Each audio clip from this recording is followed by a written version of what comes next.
Huzzah! And welcome to Beefy Time. I'm Beefy by name and nature, and you should be reading Saga.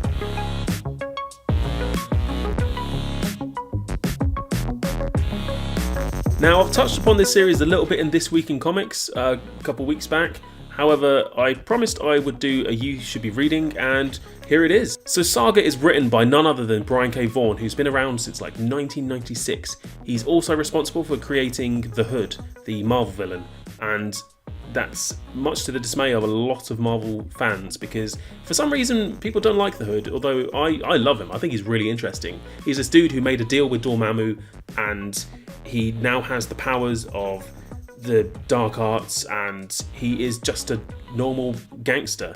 Like he was a nobody that ended up becoming a somebody through a deal with essentially the devil, not quite the devil. Brian K. Vaughan is also more recently known for doing Paper Girls. He pens that, and I started to collect it, if I'm honest, and just stopped because it's not my sort of thing. I can appreciate it. It's very interesting. It's about this group. It's kind of like Stranger Things, but all of the kids get sent to the alternate universe. Saga's artist is Fiona Staples, who isn't really well known outside of this. Like, she's done covers and she has done art for many different random comics, but she's never really done a big project with the big two.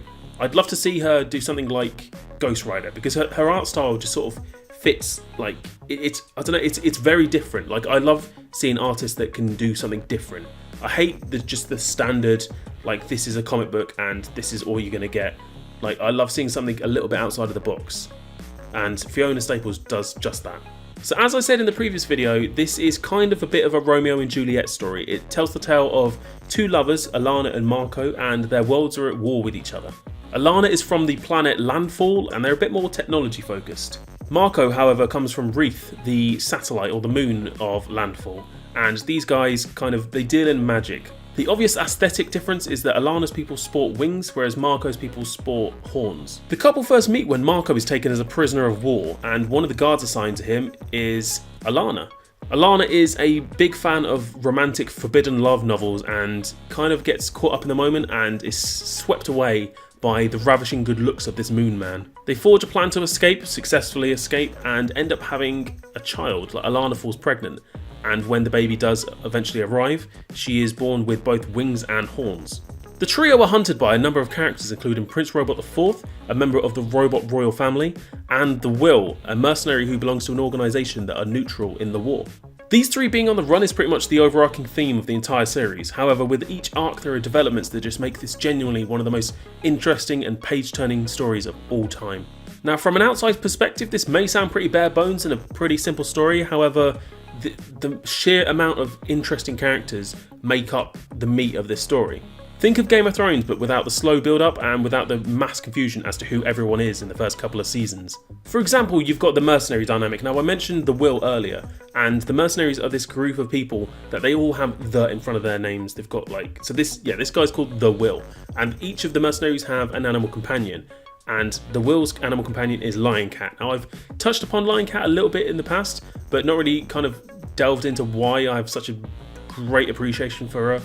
It mainly stems from this story that they kind of work in alongside the Will trying to find the lovers and their kid.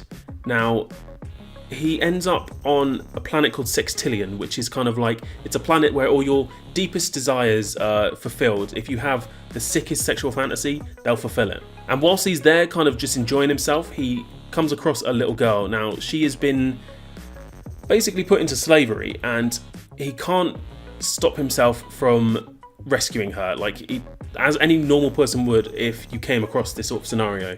So this slave girl, now called Sophie, ends up joining the Will and Lion Cat on their adventure. Now, if you didn't watch This Week in Comics, I did touch a little bit upon Lion Cat, but I'll explain again.